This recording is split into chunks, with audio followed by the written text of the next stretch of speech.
Ejecutivo presenta.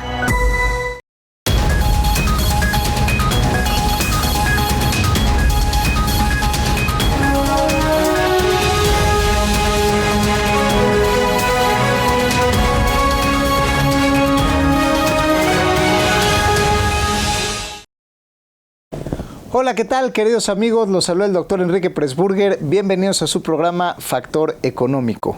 Y bueno, el día de hoy vamos a hablar sobre dónde invertir el dinero, dónde invertir el patrimonio.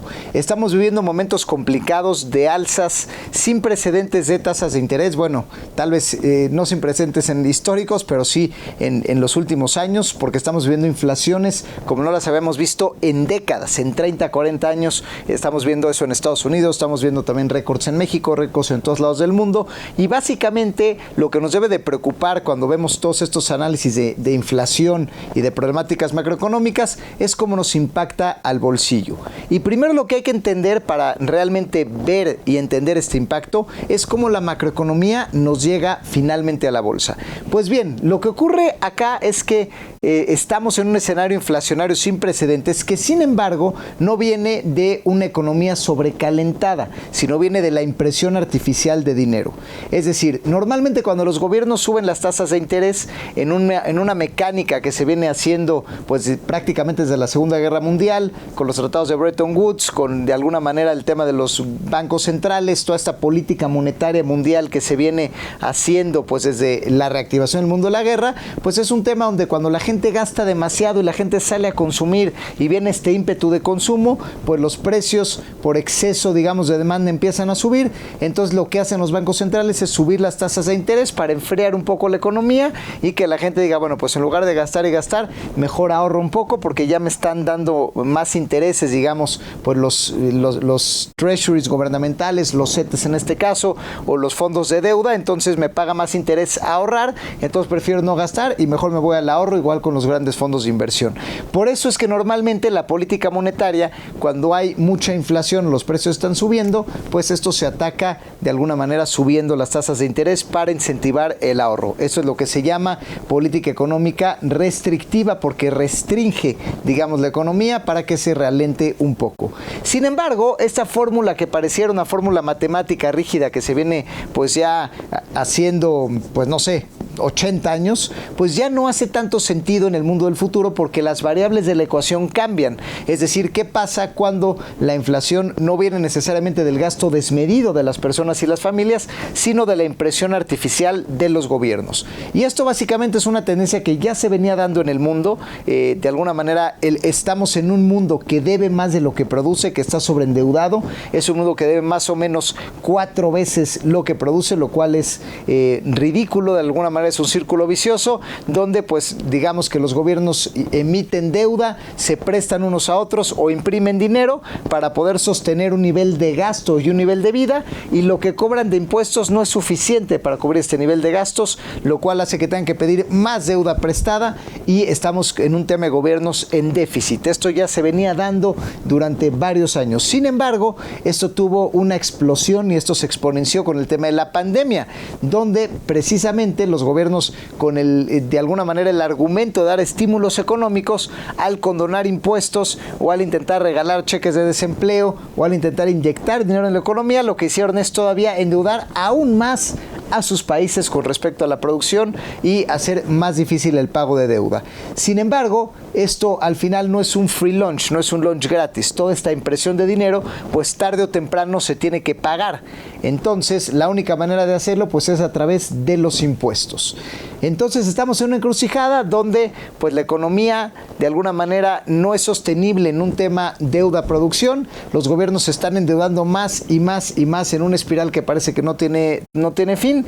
Esto se aceleró aún más en la pandemia y entonces los gobiernos imprimieron dinero al ya no poder pedir más prestado. Pues Estados Unidos imprimió nada menos que cerca del 40% de los dólares existentes en toda su historia en un programa pues claramente inflacionario, para poder sostener el nivel de gasto. Y esto es lo que hace que veamos inflaciones sin precedentes todavía con una economía en recesión. Estamos todavía en este fenómeno que se llama estanflación, donde estamos con un estancamiento económico más inflación. Lo que hacen los bancos centrales, sin embargo, no cambian su fórmula, de alguna manera siguen haciendo exactamente lo mismo que hacían hace muchos años y entonces suben las tasas de interés, haciendo más caro el ahorro, más caro el crédito y más cara la vida empresarial. Y entonces, ante este contexto, ¿dónde invertir? Pues bien, bonos ligados a la inflación. En México existen instrumentos como los UDIbonos, también existe en el extranjero instrumentos que te dan un rendimiento con puntos adicionales a la inflación en años con hiperinflación o inflacionarios grandes en ciertos países. Estos bonos protegidos suelen ser una buena opción. Opción número 2, negocios. Hoy en día los rendimientos financieros de alguna manera están endebles por las caídas que han habido en bolsas, las minusvalías que han habido en bonos corporativos justamente por las subidas de tasas de interés. Cuando suben las tasas baja el valor de los bonos. Por lo tanto, negocios de flujo hoy en día en esquemas de crowdfunding, en esquemas donde se puede invertir, hay financiamiento colectivo que se puede a través de los modelos fintech. Es una excelente oportunidad para invertir en negocios de alto flujo, de alta ocupación, donde haya mucho flujo, digamos, como turismo, como de alguna manera ciertos centros sociales, con alguna manera ciertas ventas de productos y servicios. Hoy en día hay modelos financieros que nos permiten invertir en eso y es una buena opción. Opción número 3, hay que buscar ETFs o bien de alguna manera mecanismos bursátiles que representan muestras pequeñas de ciertos índices en actividades de manufactura, alta manufactura que tengan que ver ahorita como hay escasez de manufactura, hay una alta demanda, hay un sobreprecio, lo estamos viendo por ejemplo en los coches, en la industria automotriz donde no hay, ante tal escasez que existe automóviles, pues los precios están en los cielos, no hay descuentos de ningún tipo y por lo tanto es un excelente momento para invertir directamente en sectores que tengan que ver con la manufactura y la mejor forma de hacerlo de manera diversificada es a través de las bolsas, a través de ETFs o fondos especializados en toda actividad manufacturera de manera interesante.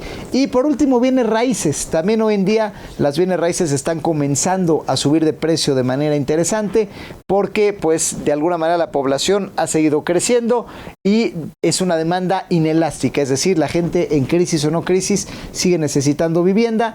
Hoy hay menos inversión en vivienda que la que había antes porque la gente pues tiene más miedo de invertir en desarrollos, pero de alguna manera ciertos sectores específicos de turismo o de vivienda media o de vivienda baja pues se siguen vendiendo mucho y es un buen momento para entrar a desarrollos. Así que ya lo sabes, amigo empresario, ante este escenario inflacionario que ya vimos por qué se da, hay que invertir en negocios, hay que invertir en instrumentos indexados a la inflación, hay que invertir en manufacturas de alto flujo, hay que invertir en bienes raíces y de alguna manera buscar la conservación del patrimonio. Hoy en día es menester superar a la inflación y creo que estos negocios de los que estamos hablando pues se prestan para poder de alguna manera combatir esta alza de precios que estamos padeciendo todos pues por decisión de los bancos centrales y de los gobiernos que decidieron sobrecalentar la economía. Muchas gracias, queridos amigos, por seguirnos en esta cápsula. Nos vemos en la siguiente. Esto fue Factor Económico.